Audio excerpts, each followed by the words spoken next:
Advocating for nature is what we do at Forest and Bird, and I really think that's really important. You know, we provide a voice for the land, the birds, the water and the trees. I think a thriving, healthy environment, it's one where you find a balance between the need to make a living while preserving our native surroundings. I think we have to change our ideas and pretty quickly. We don't have too long to do it. The whole way in which, you know, we've operated in the past has to change. We've got to lead much, much simpler lives. We'll be a lot healthier for it. We're dealing in Western society, and Western society relies on consumption. And that, I'm afraid, is where we're fatally flawed. You've got a whole bunch of people who are trying to do the right thing, you know, by just consuming less. My role here at Forest and Bird in the Rangitīkei the title is Reserves Coordinator. We're all volunteers here at Forest and Bird. We've got a whole lot of diverse views and thinking. I think the approach is certainly taken by Maori. They play what I call the end game. They have a very long-term view of things, and they know they'll get there in the end, and it's just one step ahead at the time, so long as it's heading in the right direction. And there's quite a number of other nations who are really trying to do the right thing. Certainly people in Scandinavia seem to be very good at doing this sort of stuff. We've got a lot to learn in Western society, transitioning from what we've done in the past. Modern technology has had a huge influence on being able to do things better.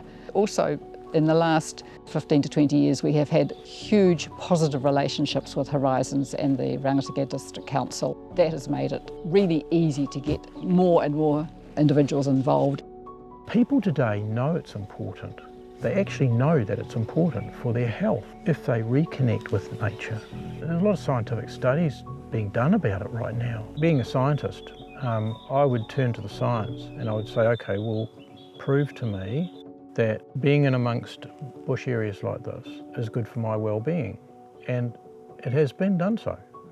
And the numbers speak for themselves. Physically, it's been proven to reduce blood pressure, reduces heart rate, reduces muscle tension, reduces the production of stress hormones. So if you want to chill out, you go for a walk in the bush, or even just wander into a place like this and just sit down. Meditate, do whatever, you know, takes you to your best space. My professional career is mainly as a business consultant. So I advise businesses on how to make their businesses grow. Well, in the past, we've always said, well, financially, you know, there are financial targets, hard financial targets you must meet. And nowadays, we're realising, well, growth without any sort of perspective on the consequences from a planetary perspective is no longer acceptable.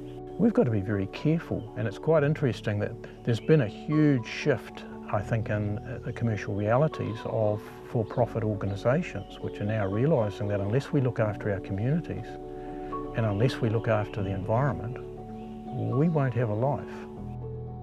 So there are cautionary tales, and we're starting to see this every day, aren't we, really, across the news and elsewhere.